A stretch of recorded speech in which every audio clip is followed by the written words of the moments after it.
Namaskaram. Namaskaram. So this time the verse we're going to be discussing is verse 14. Just to explain the context in which this comes, in verse 9, Bhagavan had talked about the dyads and triads. Dyad means pairs of opposites, and triad means three factors of objective knowing. That is the knower, the known, and the act of knowing. The seer, the seen, and the seeing. In other words, the subject, the object, and the subject's perception of the object.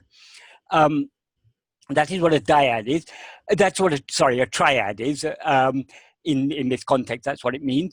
The dyad is any pair of opposites, but Bhagavan was particularly concerned about one pair of opposites, which is knowledge and ignorance, which he discussed in verses 10, 11, 12,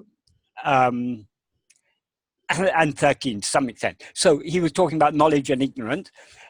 So he's dealt with that triad, but he's still concerned with this objective knowing. So in this verse 14, he talks about basically subject and objects. The subject is the first person, I, and all objects are second and third persons, things other than ourselves. In English, first person, second person, third person, these are grammatical terms. First person refers to I, second person refers to you, third person refers to he, she, it, these, those, they, all other things. But here Bhagavan is using these terms not in a grammatical sense, but in a epistemic sense. That is, the first person is the subject, the perceiver. Second and third persons are all that is perceived, all phenomena, all objects. So we can say first person is subject, second and third person are all objects. The first person is the ego, because it is only the ego that is aware of things other than itself. Our real nature is not a first person in that sense, because it is not, in its view, there are no second and third persons. There's nothing other than it. It is what is called in the Vedas or Upanishads as ekameva advitiyam.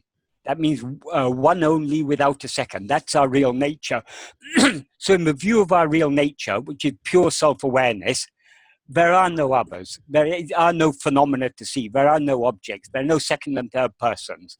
So Bhagavan is here talking about objective knowing, knowing of things other than ourselves. But he's not directly talking about the knowing. He's talking about the entities that are involved. There's the subject and the objects. The subject is the first person, the object is the second and third persons. So this verse consists of two sentences. The first sentence is quite a simple sentence. The second sentence is a more, more complex sentence. A little difficult to translate. We can translate it literally into English, but when we translate it, it's a bit unnatural, but I'll discuss that later when we come to the second sentence. So first I'll give a summary meaning of the whole verse. In the first sentence, he says, taṉmaiyiṇḍēl muṇṉilai paḍarkkaigaḻ ḍāmuḷavān. That means if the first person exists, second and third persons will exist. Then in the next sentence, he says, taṉmaiyiṉ uṇmaiyai taṉāyndu, taṉmaiyaṟiṉ, muṇṉilai paḍarkkai muḍivuṭṛu, oṇḍṛāy oḻirum, taṉmaiyē, taṉnnilaimai. That means, a very literal translation, if one's self-investigating the truth of the reality of the first person ceases to exist, second and third persons coming to an end, the nature that shines as oneself alone, as one alone is oneself, the state of oneself. As I say, that's a bit of sounds a bit unnatural, that sentence in English, but I can explain it more later. In the first sentence, he says, if the first person exists, second and third persons will exist. That is, if there is a subject, there will be objects. When we rise as this ego, we're always aware of things other than ourselves, because we rise as this ego by projecting and grasping the form of the body as I.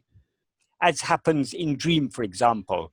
In a dream, we always perceive ourselves as part of the dream, as a person within the dream.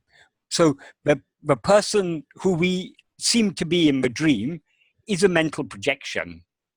But we project it and experience it as ourselves. And along with it, we project all the other phenomena that constitute the dream world, including all the people in that dream world.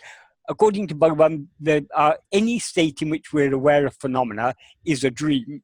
So this present state is also a dream.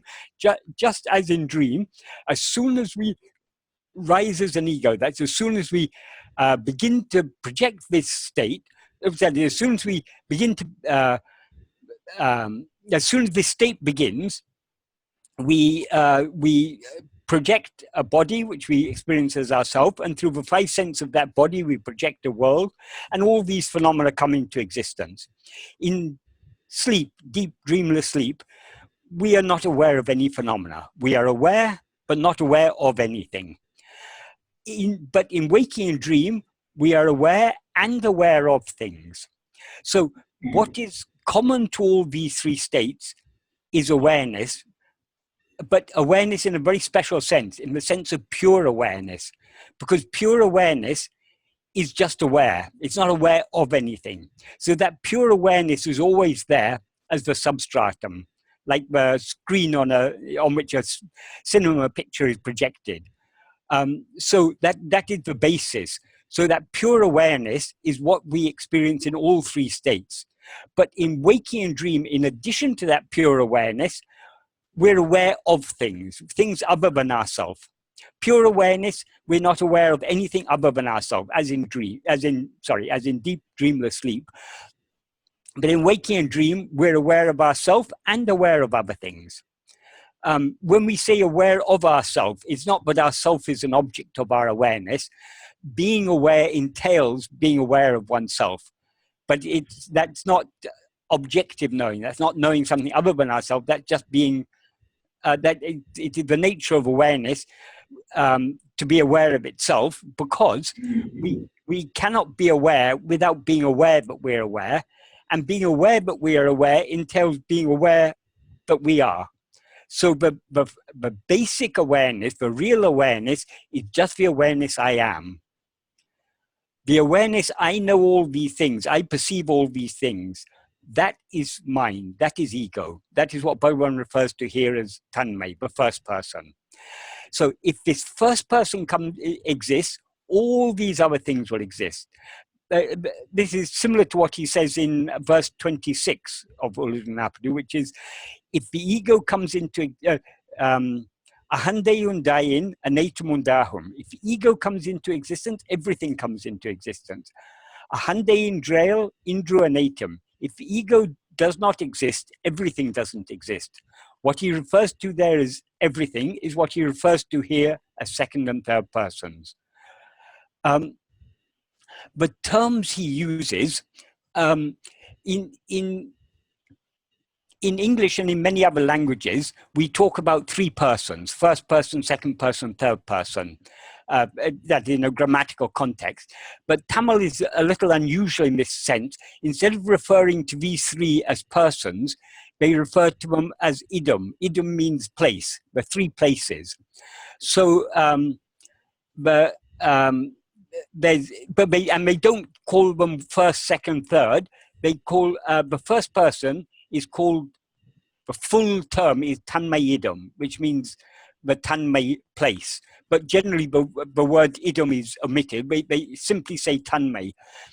Taṉmai is a word in Tamil. Taṉ, it means oneself. taṉ is the inflectional base of taṉ. That is, when taṉ takes case endings, for example, the accusative case form of taṉ is taṉmai. A is the accusative case ending. Taṉ is the inflectional base, but takes that ending. So taṉ is the inflectional base of taṉ. So taṉ means oneself. And mai is a suffix that means very much the same. I mean, it's equivalent of the suffix ness in English, tallness, shortness. We use so many. We add the word ness to so many adjectives in English. In Tamil, ness can be that this mai can be added to a noun or to a pronoun to express that. The quality of that thing. So taṉ is a generic pronoun, much like we use the pronoun one in English. When one thinks of it, one is very happy. We use one in a generic sense as a pronoun in English. In the same sense, taṉ is used in Tamil. And taṉ is generally, when Bhagavan is referring to oneself, whether he's referring to the ego or to our real nature, the word he uses most frequently in Tamil is taṉ, because that's the simple word in Tamil, which means oneself. So taṉmai means selfness. Therefore, it refers to the first person. It also has many other meanings. That is, its etymological meaning is selfness. Because that is its meaning, it can be in different contexts. It can be used in different senses, but they're all in some way related to its basic meaning of selfness. I will discuss this when we come to the second sentence, because in the second sentence, the fourth time he uses this word taṉmai in this verse, he uses it not to refer to the first person, but to our reality. So I'll discuss this when we come there. So taṉmai means the first person. Muṇṉilai literally means what stands in front. When what we call second person in English is the person we are addressing, either in speech or in writing. In terms of conversation, the second person is what is in front of us, the person we're addressing, the person who is nearest to us. I mean, not always, but generally, the person we are talking to is nearest to us. And the third persons are further away. You and I may be talking.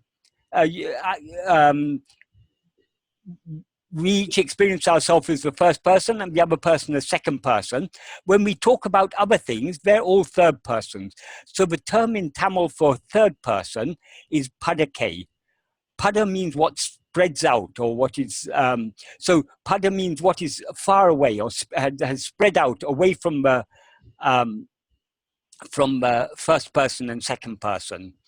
So these are the terms that Bhagavan uses here, but they're equivalent they're used in grammar equivalent of the English terms first person, second person, third person. So that's how we normally translate them.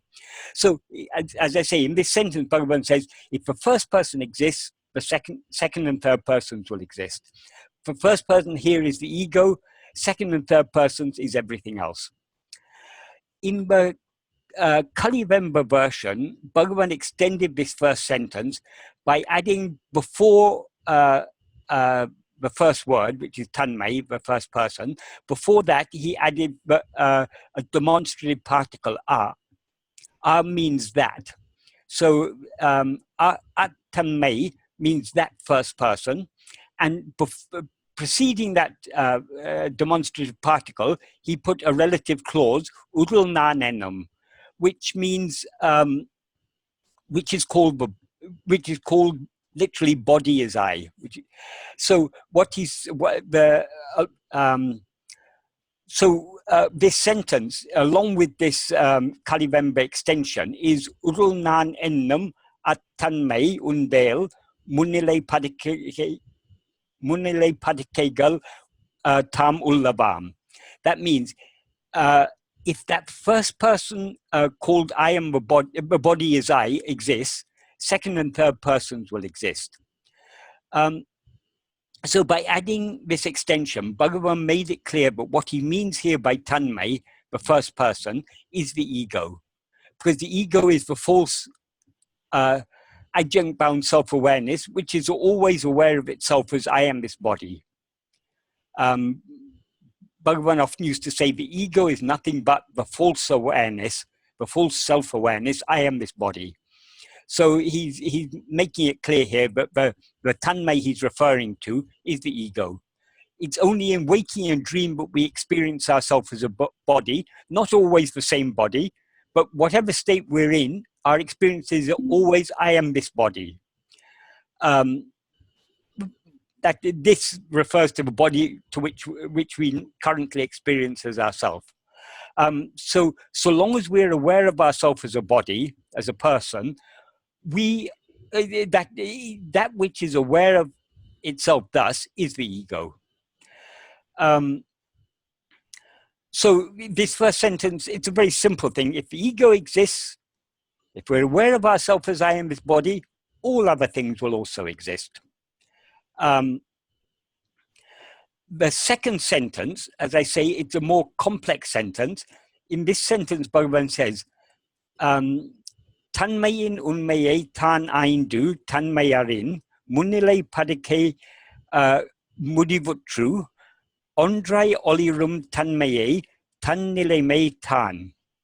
This literally means if one's self-investigating the reality of the first person ceases to exist, second and third persons coming to an end, the nature that shines as one alone is oneself, the state of oneself.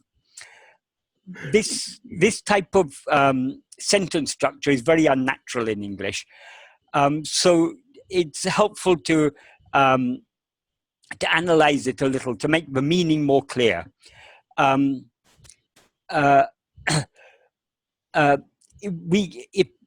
This sentence consists of clauses within clauses. So if we analyze it, we can start off with the highest level clauses.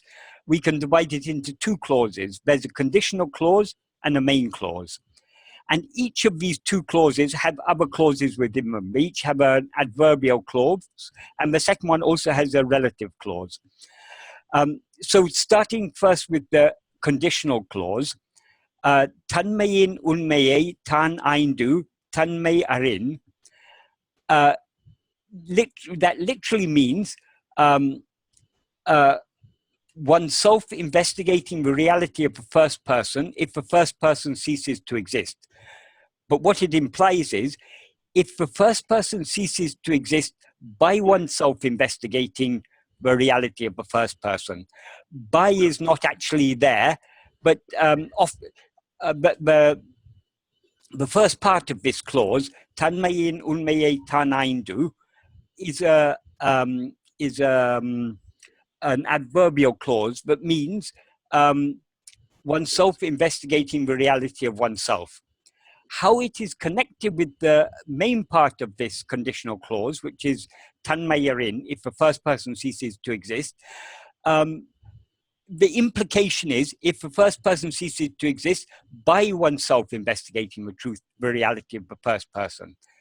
Therefore, what Bhagavan implies in this clause is that if we investigate the first person, the ego, or as he put it here, if we investigate the reality of the first person, if we investigate what this first person actually is, as first person, it will cease to exist. That is the nature of the ego. We seem to be this ego only so long as we're attending to things other than ourselves. If we investigate ourselves keenly enough, this ego will dissolve, and what will remain is pure self-awareness, which is our real nature. Just like if we mistake a rope to be a snake, the only way of getting rid of the fear caused by that snake is to look at it very, very carefully. When we look at the snake carefully enough, keenly enough, we will see that it is not a snake, it is only a rope. There never was a snake. So also, there never was an ego. But so long as we are not looking at it carefully enough, it seems to exist. So long as we're looking, so long as we're enamored by all the interesting things of this world, all these phenomena which we are so enamored of, which seem to give us pleasure and pain, and for which we have desire, attachment, fear, all these emotions. Because of our interest in these things, we overlook, or we fail to look at ourselves keenly enough. But if we look at ourselves keenly enough to see, who am I? Our self we are looking at is what now seems to be this ego. But if we look at this ego keenly enough, we will see it is not an ego, but just pure self-awareness. Just as if we look at the snake keenly enough, it is not a snake, but just a rope. So, according to Bhagavan, the way to get rid of the only effective way to annihilate the ego, destroy the ego, or get rid of the ego, eradicate the ego, is to investigate it. Just as the only way to kill the illusory snake is to look at it carefully. If instead of looking at it carefully, if we take a stick and start beating it, that snake is not going to die, because it's not actually a snake. So however much we beat it, it will still be there causing us fear. Only if we look at it very carefully and see that it is not a snake but just a rope, will the fear that it causes cease. So that in effect is killing the snake. Likewise, Bhagavan said the only effective way to destroy the ego or mind is to look at it very carefully. Look at it means at the first person, at I. And when we look at it carefully, we'll see that it's not what it seemed to be, namely the ego or mind, but just pure and infinite self-awareness. So that's why Bhagavan said all other sadhanas are presupposing the existence of the ego or mind, and therefore they cannot get rid of it. Only in Atma-vichara we are questioning, am I really this ego? Am I what I seem to be? Am I this mind that wants to do yoga, japa, dhyana, all these, so many different types of spiritual practice are there. But Bhagavan says, who is it who wants to do all these things? Who is it who's seeking to gain something? If we look at that one, namely the ego, we'll see that it doesn't exist. That is the correct practice of yoga, bhakti, jnana, and karma. All types of yoga, all types of spiritual practice. The aim and culmination of them is achieved by simply looking at ourselves, simply investigating what we are. So this first clause is very, very, the implied meaning of this first clause. But if we investigate ourselves, if we investigate the first person, if we investigate the truth of the first person, as he says here, the first person will cease to exist. So that is the conditional clause. What happens and what remains when the first person thereby ceases to exist is expressed by him in the second clause. The second clause is muṇṉilaipa muḍivuṭṛu oṇḍṛāy oḻirum taṉmaiyi taṉnnilaimai tān, which means second and third persons coming to an end. The nature that shines as one alone is oneself, the state of oneself. To explain this more clearly, it's helpful to break this main clause up into parts. The first part of this main clause is an adverbial clause, muṇṉilaipa muḍivuṭṛu, which literally means second and third persons coming to an end. There's a reason why Bhagavan uses here uṭṭru is an adverbial participle, because in a Tamil sentence you can have only one main verb. All other verbs have to be participles. So whereas in English we would say he sat and began eating, in Tamil we'd say sitting he began eating. You can't say he sat and began eating. You can't have two main verbs. You have to say sitting he began eating. So here if in an English sentence structure, we would say second and third persons will come to an end, because that's the implication here.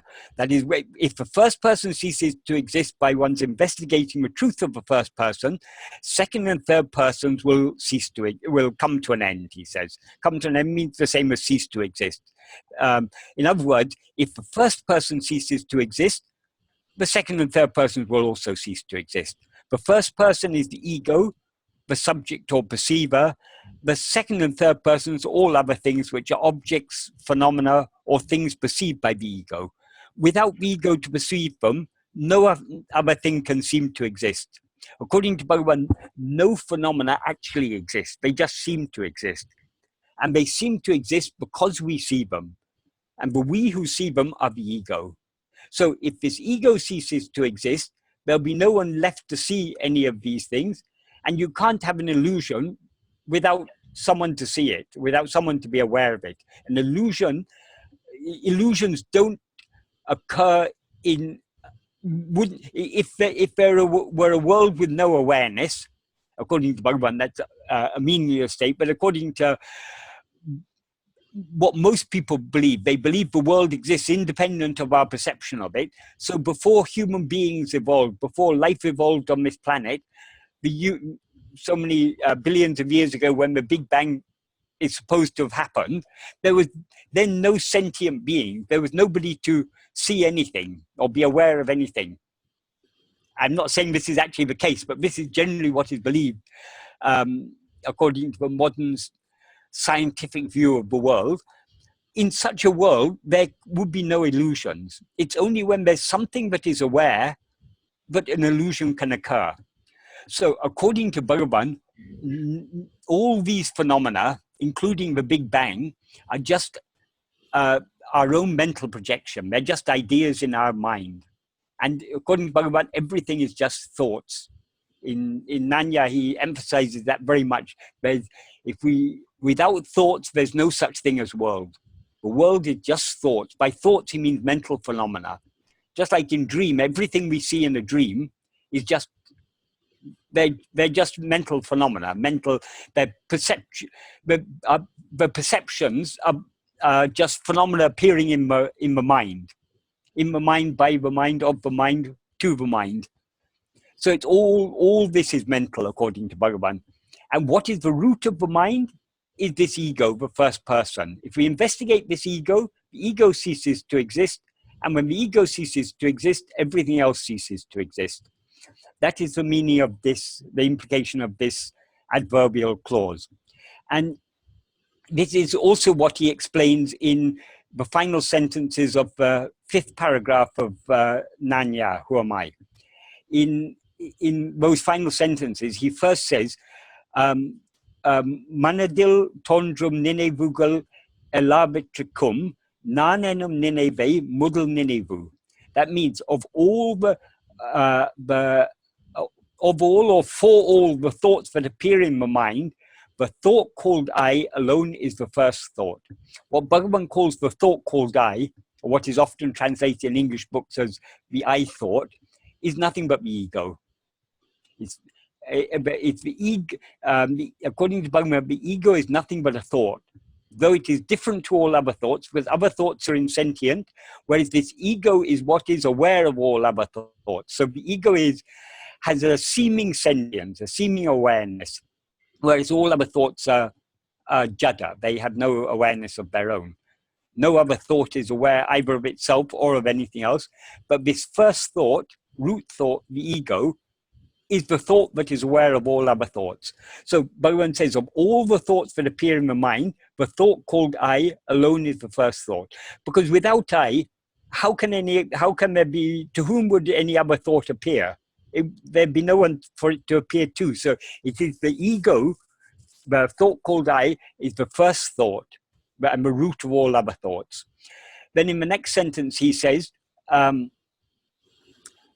this again, I'm still talking of Nanya. I'm not. We'll come back to the verse we're dealing with later. Idu erunda pirahe enia ninevgul erugindrana. That means only after this rises. This means the ego of thought called I. do other thoughts arise.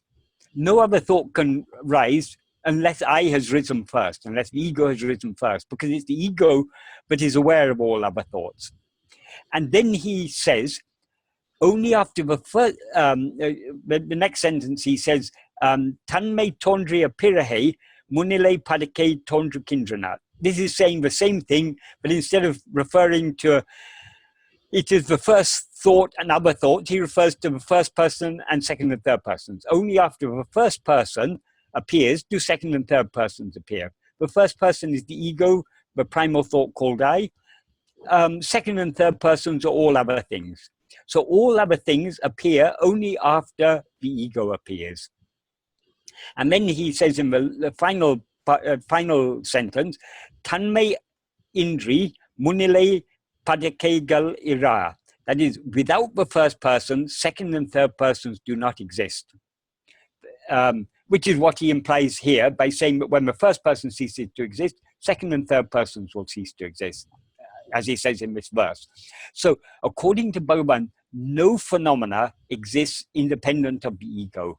It's only when we rise as this ego that all these phenomena that constitute our mind and the seemingly external world, all these are nothing but an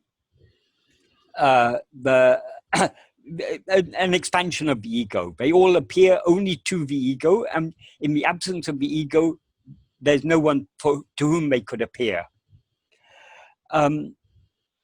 So coming back to the verse again, so in the first part of this main clause, he said that second and third persons will cease to exist along with the first person. Then the rest of this main clause, the second part is a relative clause, followed by the final and main part of it. The final and main part is taṉmaiyayi, taṉnilaimai, taṉ, which literally means taṉmai alone is oneself, the state of oneself. Here he's using the word taṉmai not in the sense of first person. He's using it in a different sense. Taṉmai is a word, it has a wide range of meanings. According to the, as I explained earlier, it literally means selfness. And related to this term, I mean, this term selfness can be, the selfness of something is its nature. So it means nature. It has a whole range of meanings. According to the Tamil lexicon, they list many meanings for taṉmai. The meanings include nature, essence, property, inherent or abstract quality, character, temper, disposition, state, condition, position, circumstances, manner, method, kind, description, order, greatness, power, goodness, fact, truth, reality. So these are all in different contexts. It can have different meanings. And in a grammatical context, it means the first person. But in this final clause, the sense in which Bhagavan is using it is in the sense of nature, specifically our real nature. In other words, Atma-vichara. So he's saying, when first person, second person, and third person have all ceased to exist, for this taṉmai, he also adds a relative clause. The relative clause is, but in Tamil, the relative clause always comes before the noun to which it refers. The relative clause is oṇḍṛāyoḻirun, which means which shines as one. So it implies that the taṉmai that he's referring to here shines as the only one existing thing. Because it's therefore what remains alone and undivided after the first person has ceased to exist, along with all second and third persons. So now, in our view, there seem to be many things, but according to Bhagavan, there's only one thing.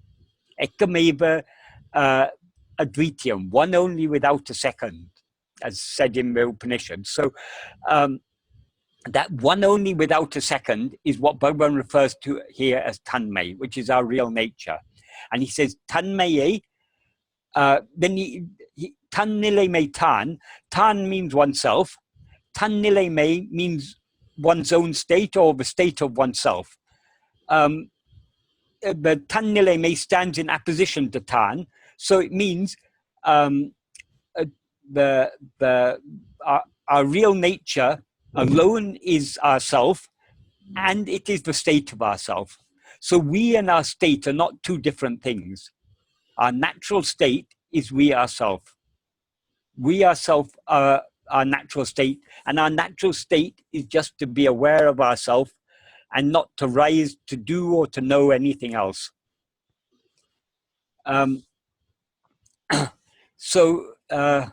This is, I mean, every verse of uḷḷadu Nāṛpadu is important in its own way, but this is one of the I mean, here in this verse, Bhagavan is expressing some of the very core principles of his teachings, namely all phenomena, all second and third persons seem to exist only so long as we seem to be this first person, the ego. That's only when we rise as I am this body, that is, rise of the full self-awareness, I am this body, the adjunct-bound self-awareness, I am this body, do all other things seem to exist. If we investigate the truth of this first person, this full self-awareness, we will see that we will see its underlying reality, which is just pure self-awareness, which is what we actually are. This we will see that just like the rope never became a snake, our real nature never became this ego. It just seemed to be the ego, but in whose view does it seem to be the ego? Not in the view of our real nature, only in the view of the ego. So the ego exists in its own, exists only in its own view, and all other things seem to exist only in the view of this ego. So if we investigate this ego and see what we really are, all other things will cease to exist, and what then remains shining, that is our real nature, that is our self, that is our real state, the state of ourself. So this is a very, I mean, this is a very, very important verse. Very, very core principles of Bhagavan teachings are expressed here. He expresses the same thing in other verses, in other terms. In this verse, he chooses to use these terms, first person, second person, third person, which are terms that he used quite frequently. I mean, he used them in Nanya, he used them here in this verse of uḷḷadu Nāṛpadu. And when talking to people, when answering questions, he often used to use this terminology, first person, second person, third person. What could otherwise be said as subject and object. But because of the diversity of the objects, he calls us second and third person. Some objects seem to be very near to us. Our thoughts and emotions seem to be very near to us. So they're second and third persons. I mean, they're second person. Other things seem to be our ideas about history, about faraway places, about distant planets, about the Big Bang, about all things that are distant from us in time and place. Those are all second and third persons. I mean, sorry, those are all third persons, Padacchēdam, spread out. But what is most immediately presented to us, the thoughts and feelings that we're now currently experiencing, or what we're now currently perceiving, these are the second, third persons. All the other things we think about are the third persons. I mean, we can classify these things in different ways, but that generally is what it is. So this was Bhagavan very much must seem to be fond of using these terms, first person, second person, third person. But always his message is second and third persons, in other words, all phenomena depend for their seeming existence upon the first person. Because we rise as this ego, all these things seem to exist. So I think I've explained this verse fully enough now. I hope I have. I'm trying to get, okay. Because I was reading on the computer screen from I wasn't seeing you all. Now I'm back in the, now I'm back looking at you instead of looking at the Word document in which I've made all notes about these things. So if anyone has any questions, or if we really read and reflect on Bhagavan's teachings properly, this is a verse in which Bhagavan says, if the first person ceases to exist by one's investigating the truth of the first person, if we really read this deeply enough, really think about it deeply enough, our attention will turn within and we will no longer remain there. So the fact that anyone who's still here, it means we haven't yet followed what Bhagavan has told us in this verse. So I don't know about any of you, but I'm still here, so unfortunately. Thank you, Michael. So before we came on today, one of our fellow devotees here asked a question. What was it that you framed? How did you frame that? So saying it is like that which is not. Like anytime we try to think, is it this? It's so is it something that we are not, is not in our awareness at this time? That which is not is how I was trying to frame it. According to Bhagavan, only one thing actually exists. In Nāṇya, in the 7th paragraph of Nāṇya, he says, Yatātmaiyuḻļadu means that which actually exists, Atma-vichara, is only the real nature of oneself. So what actually exists is only ourself. But when we seem to rise as this ego, so many other things seem to exist. All these things, nothing exists without being perceived by us.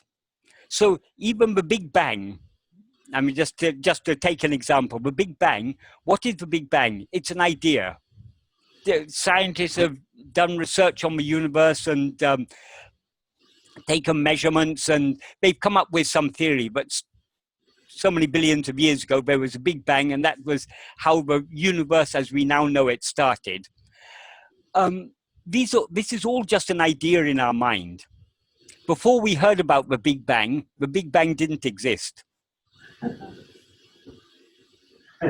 Or we may have some other theory. We may believe what is said in the Bible, for example, that God created the world in 7 days. But the God who created the world in 7 days, and that 7-day creation, when did it come into existence? Only when we learned about it. And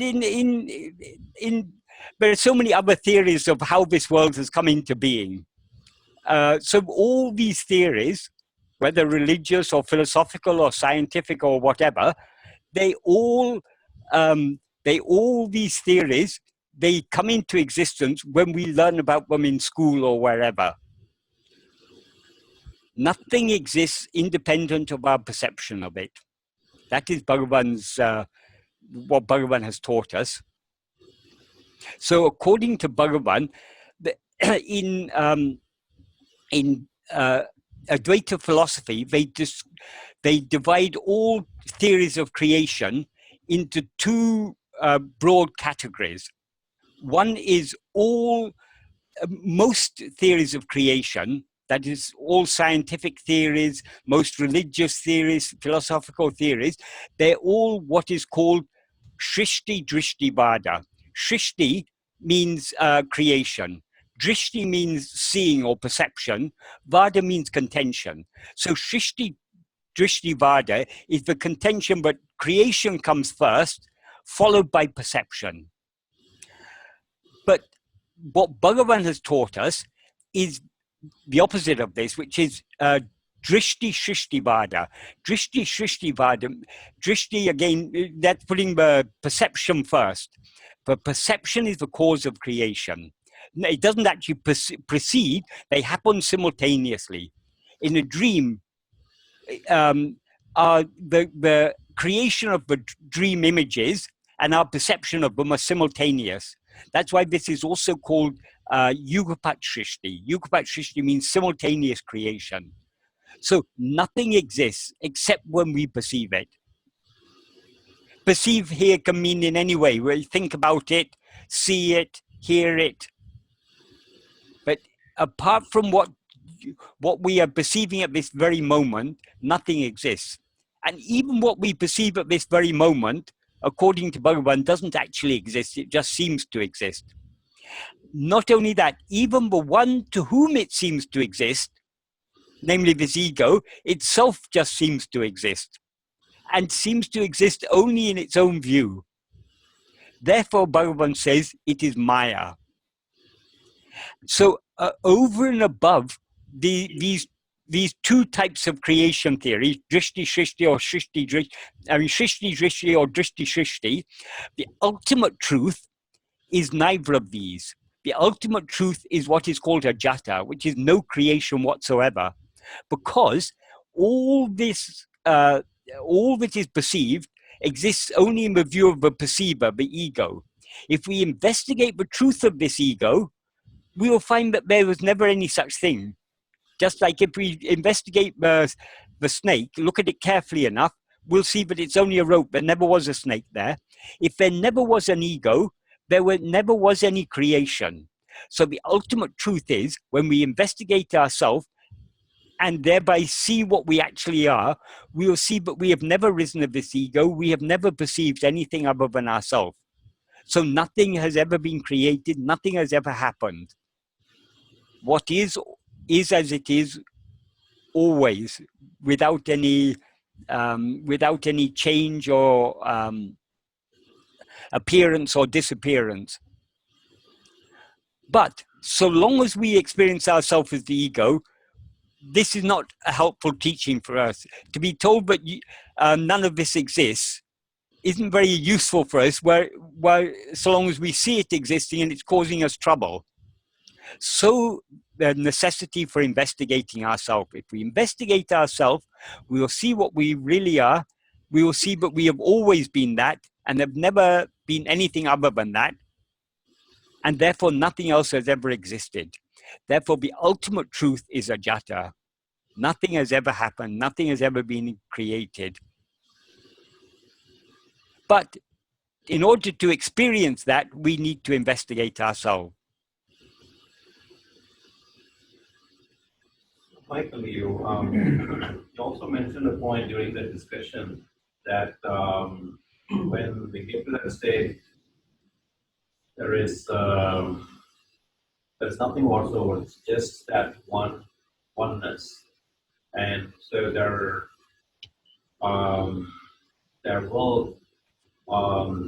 won't be like something for us, one thing witness another, right?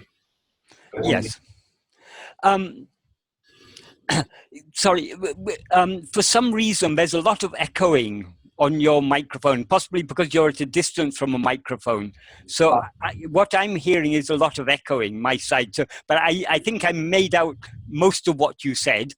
I think you're saying, you're asking about this concept of witness, Right. and having things to witness. There's a reason why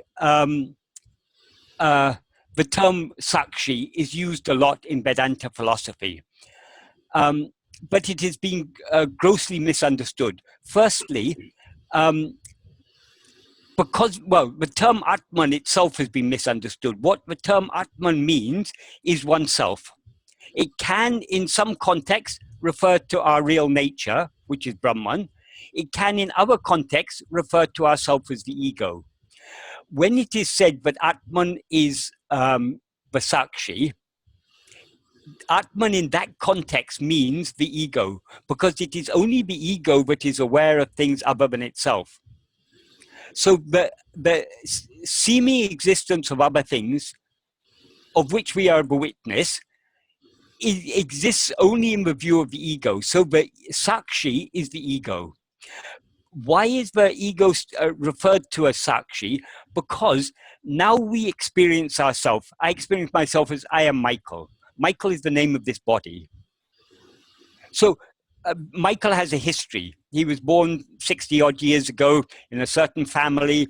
He went to a certain school. When he left school, he traveled to India. He came to Tirunelveli. There's a whole story about Michael. All this is what I seem to be, but is not what I actually am. So we want to separate ourselves from what we seem to be. Though now we seem to be this body, or seem to be this mind, this body which is sitting here listening, the mind which is thinking thoughts, trying to understand what is being said, or thinking of the next question or whatever,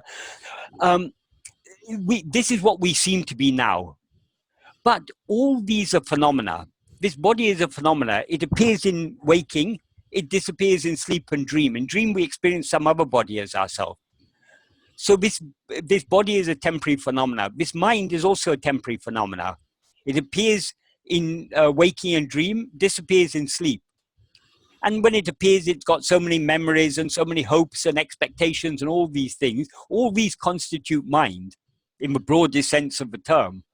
But these are things that appear in waking and dream and disappear in sleep. In sleep, we don't have any hopes or aspirations, any worries, any pain, any pleasure, because these are all mental things. So we've got to separate ourselves from the body, we've got to separate ourselves from the mind. So to help us to understand that when we investigate ourselves, we are not to investigate this body, we're not to investigate this mind, we are to investigate the root, we're not to investigate the mind as a multitude of thoughts, we're to investigate the mind as the first thought, I, the ego. So what is this ego? In all these things, what is this ego? This ego is just that which is aware of all these things. It is the mind, we could even say, it is the mind that is thinking thoughts, but the ego, the real, the essential aspect of the mind is just witnessing. It's just aware of all these. So Bhagavan often gave us the clue. To whom do all these things appear? Who is aware of all these things? That is to turn our attention back to the one who is aware of all these things. The one who is aware of all these things is described as Sakshi. That is ego. The ego as the mere awareness of all these things, the awareness that is aware of all these things, that is the Sakshi. When people misinterpret this and they say, oh, because Atman is Sakshi, if we witness all that is happening, we are abiding in as Atman. That is completely a complete misinterpretation and a completely wrong idea, because that which is aware of all these things is the ego.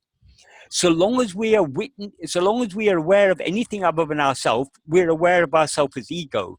So when it is said that we are Sakshi, what is expected is not that we should witness other things, but that we should witness ourselves alone. In other words, the Sakshi, the awareness that is aware of all these things, should turn its attention back on itself to see who am I. That is why this term Sakshi is used, but it is grossly misinterpreted. Many modern gurus say, you talk about witnessing thoughts. I think it was popularized by Nisargadatta, but also so many other people have popularized this idea. This is a misinterpretation of this term. And I think this misinterpretation, like most other misinterpretations, it's probably been around with us for a very, very long time. Probably hundreds of years ago, there were similar misinterpretations, because the Advaita philosophy is very, very subtle. And in the hands of scholars, pundits, it also became very, very complex, because people with extroverted mind like to complicate things. Bhagavan has come and taken the simple essence of Advaita and presented it to us in Uḷḷadu Nāṛpadu and other works. So if we want to understand Advaita, we don't need to read all the Upanishads and commentaries on them, and commentaries on commentaries and commentaries on commentaries on commentaries, and all the what scholars have written about. All we need, read Uḷḷadu Nāṛpadu, understand Uḷḷadu Nāṛpadu, try to put it into practice. That is the Advaita that we need to understand. Bhagavan has simplified it so much. Not only he has simplified it, he has clarified it, because there was a lot of confusion. Even after Shankara wrote so many volumes of commentaries on the Upanishads, Brahma Sutras and Bhagavad Gita, among his followers there were disagreements. There were two big schools of Advaita philosophy after Shankara, soon after Shankara, starting from his disciples. So, some of them, they had a problem. If ignorance, avidya, is the cause of all problems. To whom is avidya? Is avidya for Brahman? One group said, no, avidya can't be for Brahman. It must only be, it's only the jiva who suffers from avidya. The other group said, no, how can you say that it's, if you say that avidya is for the jiva, that implies that the jiva proceed, if avidya is only for the jiva, then you can't say avidya is the primal cause, because they say avidya is the cause of jiva. So they said avidya is for Brahman. And this was this was for a long time a big major contention among the followers of Shankara. There were two different schools of thought. Bhagavan has simplified it. Avidya is synonymous with the ego. There is no avidya other than the ego. The ego is what in those days they called jiva. So it's not that, that the jiva has preceded avidya or avidya has preceded the jiva, but two are one and the same thing. The very nature of the ego is to be ignorant of its real nature. If the ego was aware of its real nature, it would no longer be ego. So when we're aware of our real nature, we are our real nature. When we are aware of when we are aware of ourselves as ego, we're not aware of ourselves as our real nature. So we're not aware of what we really are. So that avidya is the very nature of the ego. So in this way, Bhagavan has simplified and clarified things. Thank you, Michael. In different religions, in Buddhism, for example, it is said the root of all problems is desire. In Christianity, it is said original sin is the root of all problems. In old Advaita before Bhagavan, it is said avidya is the root of all problems. Bhagavan asks us a very simple question. To whom is desire? To whom is original sin? To whom is avidya? It's all only for the ego. Therefore, the ego is the root problem. And the ego seems to exist only because we look at other things. We look at second and third person. Instead of looking at second and third person, if we look at the first person, the witness of all the second and third persons, that a witness, the ego, the first person, will cease to exist, and along with it, all second and third persons will cease to exist. But Bhagavan also said Vishaya Vashana or attachment Yes. Holds us back. Yes. So in that sense, it is also like But whose Vishaya Vasanas are they? What are Vishaya Vasanas? Vishaya Vasanas are Vishaya means phenomena. Vasana means our liking or our taste in experiencing phenomena. So who has that liking to experience phenomena? That is the ego. So long as we as this ego have strong liking to experience phenomena, we're not going to turn within and merge back into our source. So our liking for phenomena has to be weakened. The most effective way to weaken it is to constantly investigate, who am I who has this desire to be aware of phenomena? Who am I who is aware of all these things? Turning our attention constantly back to ourselves will weaken our Vishaya Vasanas and strengthen our Sat Vasana. Sat Vasana is the liking just to be. And the more our Sat Vasana increases, and correspondingly our Vishaya Vasanas get weakened, the deeper we'll be able to go within. So the Vishaya Vasanas are a problem for the ego. But the root of the Vishaya Vasanas is the ego. We cannot get rid of Vishaya Vasanas without getting rid of the ego. Desire is the very nature of the ego.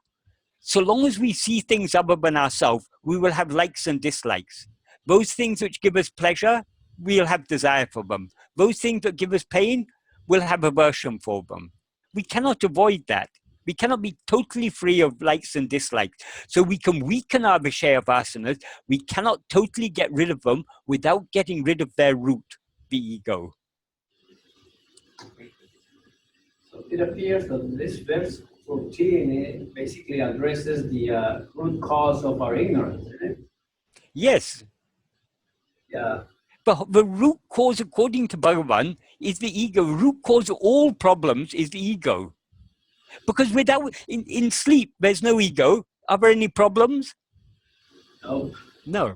The only problem in sleep, well, it's not a problem in sleep. The only problem with sleep is that we come out of it. But that's not a problem in sleep. That's a problem only from the perspective of the ego in waking and dream.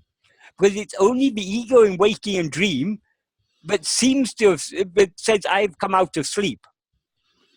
What actually exists in sleep is our real nature, which never comes out at all. So the whole problem is the ego. Right. Michael, Right. Okay, well, go.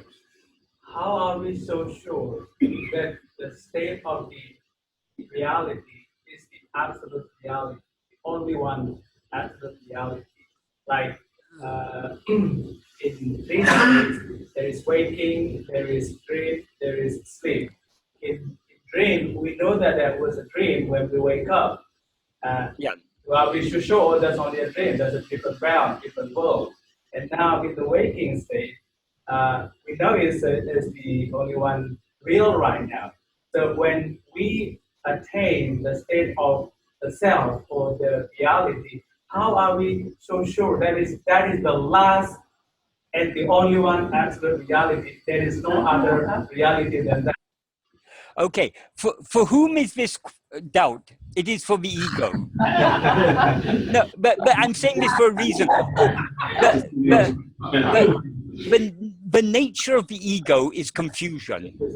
So as this ego, we can't be sure of anything. The only thing we can be sure of is I am. We can be sure of our own existence. We must exist in order to be aware of anything. Whether what we're aware of is real or illusory, at least our own existence must be real. And we exist as what? As awareness. Awareness, if we remove all the things that appear and disappear, what we're left with is just awareness. Body appears and disappears, mind appears and disappears. But one thing that is constant throughout all the three states is awareness. But not awareness of things, but basic awareness, the awareness I am. That basic awareness is our real nature because it is constant. Nothing other than that basic awareness I am is constant. All other things appear and disappear. So we cannot be sure. I mean, we can infer, but the mere inference is not useful for us, because though we can infer and understand this at a mental level, conceptual level, it doesn't remove our problems. It doesn't remove the pain we may be feeling. It doesn't remove the suffering. It doesn't remove our anxiety, our fears, all these things. It may make us more calm and less, I mean, the more we are convinced of Bhagavan's teachings, the less important other things will be, the less intense our fears and our anxieties will be. But we can't get rid of them entirely so long as we remain as ego. So the only way to be absolutely sure is to investigate ourselves. When we see ourselves as we really are, according to Bhagavan, our real nature is infinite, undivided, beginningless, endless, pure self-awareness. For that self-awareness, there can be no doubts. It is absolute certainty. So there will be a time when we will be, when we will experience ourselves as we really are, then there will be no doubts. But until then, the mind will continue raising questions and doubts. But Bhagavan, if we study Bhagavan's teachings and understand clearly, Bhagavan gives us very, very powerful arguments to settle these doubts which rise in our mind, these questions. And in order to understand those arguments, we need clarity of mind. That true inner clarity we can get only by practicing what Bhagavan taught us. So the more we practice what Bhagavan taught us, the more our mind will be purified and clarified, and the deeper will be our conviction that what Bhagavan says is true.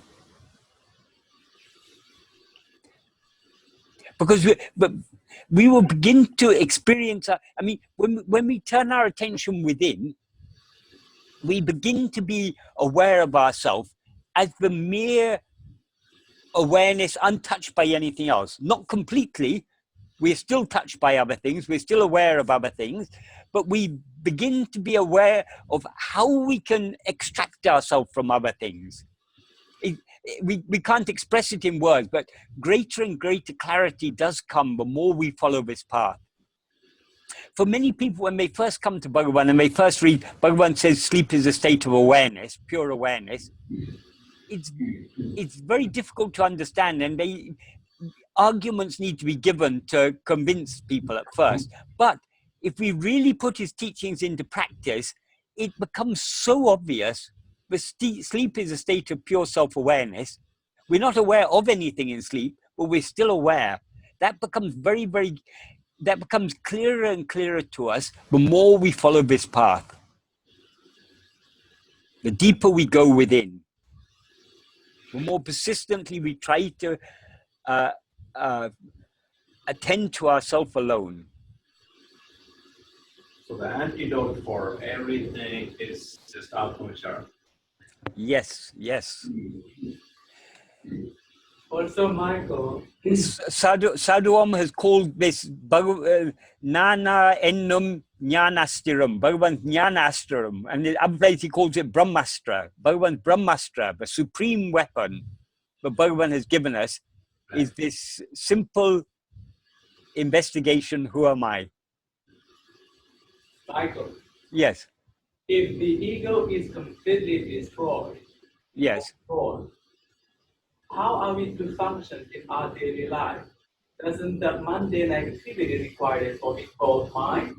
If the first person ceases to exist through one's investigation into the truth of the first person, second and third persons will cease to exist. Then who is there where is any daily life to function in? But we still need to eat, walk, talk, go to work. Who needs to eat, walk, talk? Who needs the body? And the body exists in whose view? Ego. When the ego, if we investigate the ego and it ceases to exist, then where is the body? There's no body, no world, no Big Bang, no Genesis, no religion, nothing, no philosophy, no science, nothing. That doesn't seem very fun. What? I mean, if there's no, I mean, what is the point of nothing? It's not nothing. It's the only thing. Even to say, we could say it's everything, but it's not everything in the sense of many things. It's everything in the sense of the only thing. So, according to Bhagavan, it's Anadi, Ananta, Akhanda, Satchidananda. Ananda is there. Anything, Anadi means beginningless. Ananta means endless or infinite. Akhanda means undivided. Sat means it exists. Chit means it's aware. Ananda means it's happy. What can be better than infinite happiness? If there's anything else you're preferred to have to infinite happiness, then you can continue enjoying your present state.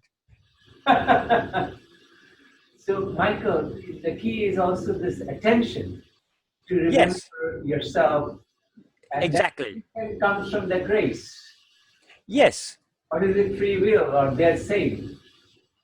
The very fact that we are taking interest in this subject, that we are talking about this subject, that we want to at least try to attend to ourselves, that all happens by grace. But what is grace? Is grace something up in heaven that has to come down and fall on our head or something? Grace is the love that our real nature has for itself. Because we alone exist, and the very nature of ourself is to love ourselves, because we're infinite happiness. So we have infinite love for ourselves. We, as our real nature, have infinite love for ourselves. So it is our love for ourselves which manifests in the view of the ego as grace. So grace is nothing but our own love for ourselves. So attending to ourselves, why do we attend to ourselves? Because we love to know ourselves. We love to experience ourselves as we really are. What is that but grace? But that grace isn't coming from outside. That grace is coming, welling up from within our heart. And the attention we give to things, Sadhu Om has said in Path of Sri Ramana, attention itself is grace. Supposing you have a worry, supposing you've got some phobia, you're afraid of dogs or something. You're constantly thinking about dogs. Or maybe there's a dog around the corner. Maybe a dog's going to come and chase me. Maybe so. You're constantly. The more you give thought to that fear of dogs, the stronger the fear will become. Eventually, you'll not even be able to go outside your front door because you'll be so afraid there may be a dog around. That is because you're attending to that thought of dog, that fear, the fear that you have of dog, your attention to it is grace and making it very strong. So the more we attend to anything, the more that thing looms large in our mind. Supposing you're not satisfied with your present car, you want to get, I don't know, Lamborghini or Rolls Royce or whatever. I don't know what all these fancy cars are called. Let's say Lamborghini. You want to own a Lamborghini. You don't own a Lamborghini, but you really, really have strong desire. So you're working hard day and night trying to earn enough money to buy a Lamborghini. Because of that thought, the more you think about that Lamborghini, the stronger and stronger that desire becomes. So attention is a very, very powerful tool. We, as human beings, see all the technology we've developed. We're able to generate electricity from coal, from wind, from nuclear power. In so many ways we can create electricity. And by that electricity, we can do so many wonderful things. You're sitting there in Houston, I'm sitting here in London. How we're communicating. This is all the power of the human mind. And what is the basic instrument that the human mind uses for any endeavor is attention. So the world as we know it is created by our attention, even if we're taking the world externally to be real. But actually, according to Bhagavan, it's how a dream seems to exist because we see it. So seeing seeing means because we perceive it. We perceive things because we attend to them. So everything, attention is the supreme power. That is we can use it either if we attend to ourselves, that is grace. If we attend to other things, that is Maya. It's the same power. Grace and Maya are not two different powers. It's what use we make of that. If we believe happiness lies in owning a Lamborghini or avoiding the dog, our attention will go in that direction. But if we believe happiness lies only in ourselves, but happiness is our real nature, our attention will go within. So what use do we want to make of this attention? It's a very powerful tool, so we have to use it very, very carefully. People use attention in so many different ways. But we have to think, what is the best use we can make of attention?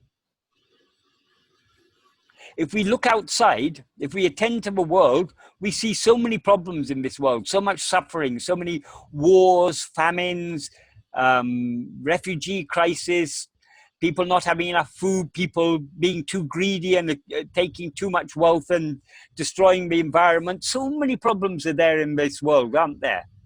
When we look outwards, how to solve all these problems? all these problems are being created by our own attention because we attend to this world. If we want to put an end to all these problems, if we want to solve all the problems of the world in one stroke, we should attend to ourselves.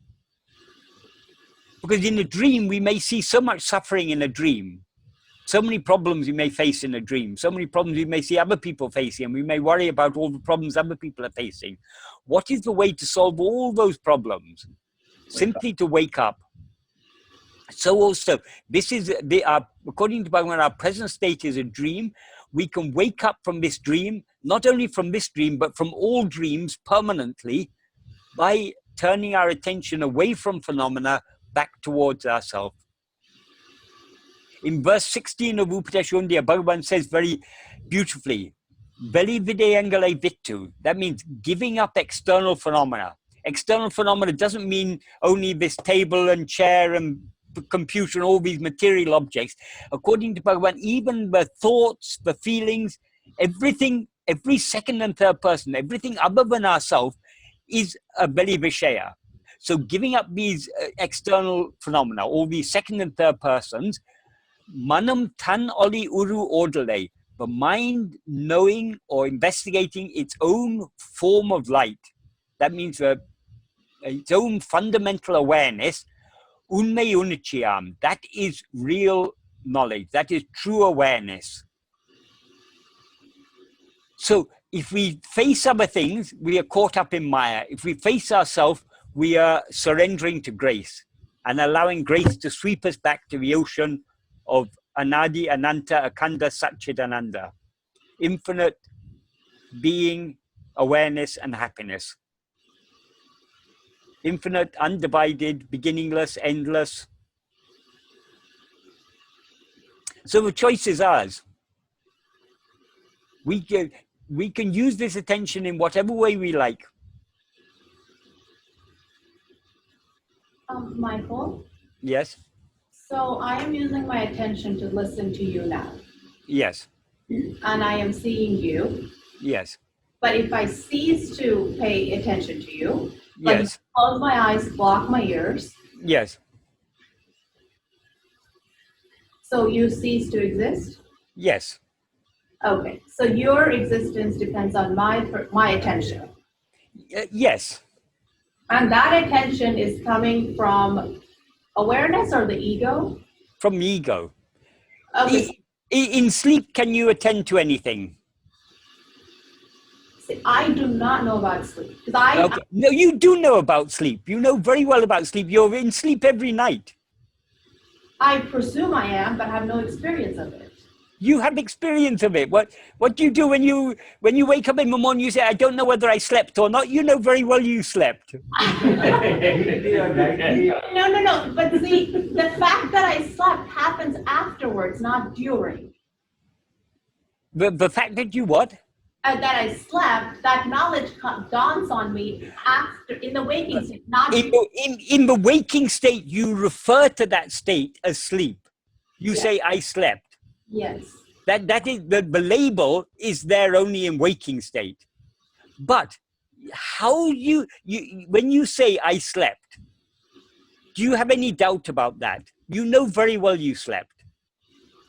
How can you be so sure that you slept if you were not aware while you were asleep? You cannot be sure of something that you yourself have not witnessed, you yourself have not experienced. Supposing I ask you, did anyone come into your bedroom last night? Did any intruder come? You will say, no, I don't know. I was asleep. Right. But if I ask, did you exist? Yeah, so okay, if I ask, you don't know that the intruder was there, how do you know you were asleep? You don't need anything. You yourself know you slept, don't you? Right, Michael. No, I don't dispute that. I just Right. know, Okay. just know that but in sleep, when I slept, do I know that I'm sleeping? Well, no, the thought I am sleeping is obviously not there, but we know we're in a state in which we're not aware of anything. In fact, we know we're in a state in which we are just aware without being aware of anything.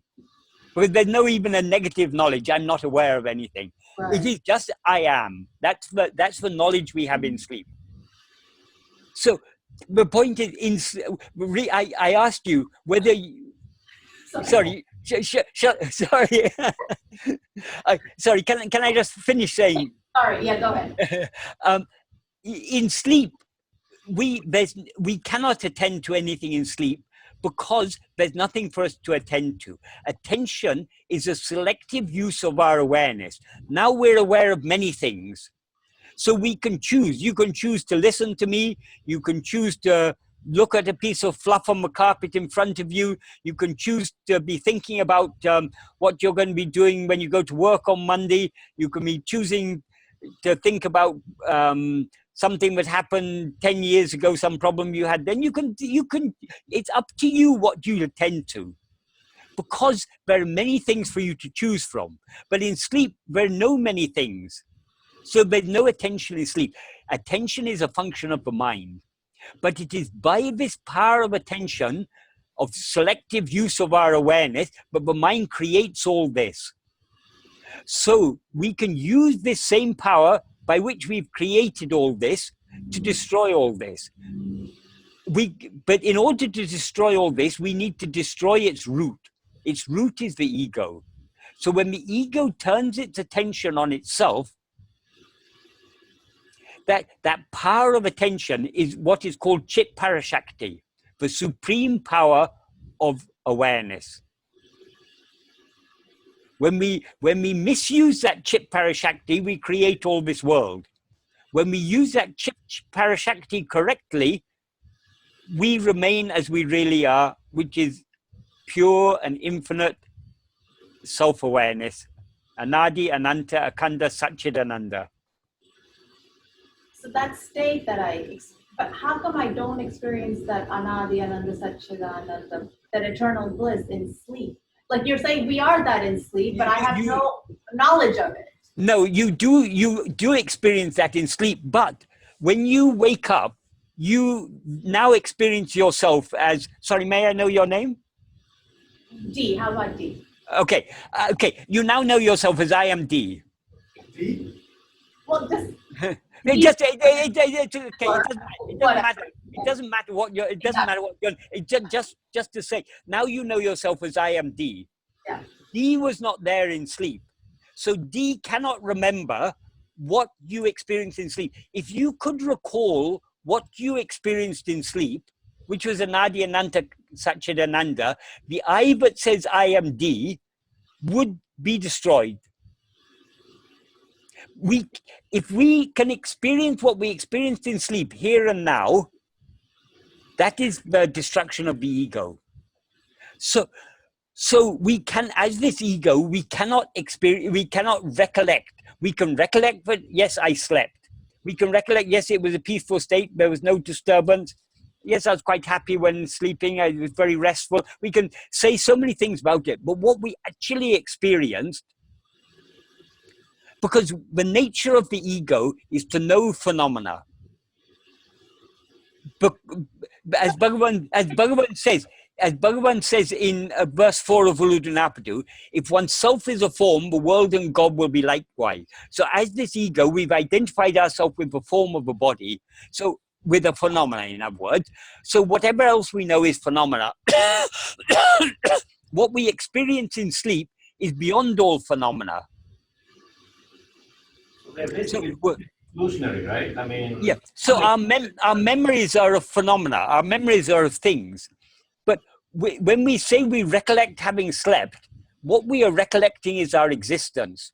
But the nature of our existence, we can't the real nature of our existence, we can't recollect. Because if we could, well, we can recollect. If you want to recollect what you experienced in sleep, turn your attention within now. And if you turn your attention within with sufficient love to know that, you will experience that sleep in waking, and thereby your ego will be eradicated. That is what is called Jagrat Sushupti, sleep in waking. So we, yes, sorry. But I feel my feeling is when we wake up and we say we were sleeping, it's not because we were aware we were sleeping. What we are doing is we are addressing our sense of well-being, our sense of restlessness, our sense of being renewed again. And we learn since young that when you feel like that in the morning, it's because this is the result of being in a state of sleeping. But can you? Basically, you're referring to how you feel when you are awake. Okay, but no, but are you not aware there are two, when you're not in this present state, there are one of two states you can be in, either dream or sleep. Are you not aware there are two different states? If you're in a dream, you're aware of so many phenomena. If you're in sleep, you're not aware of any phenomena. Are you not aware that you are sometimes in a state where there are no phenomena? Yeah. So we're all aware. We're all aware of being in sleep. We're aware, but the thing is, why we think sleep is a state of non-awareness or unconsciousness is because we're not aware of anything. There are no phenomena for us to recollect. So we are aware of two states in which we're aware of phenomena, and the third state in which we're not aware of any phenomena. So they're all states of awareness.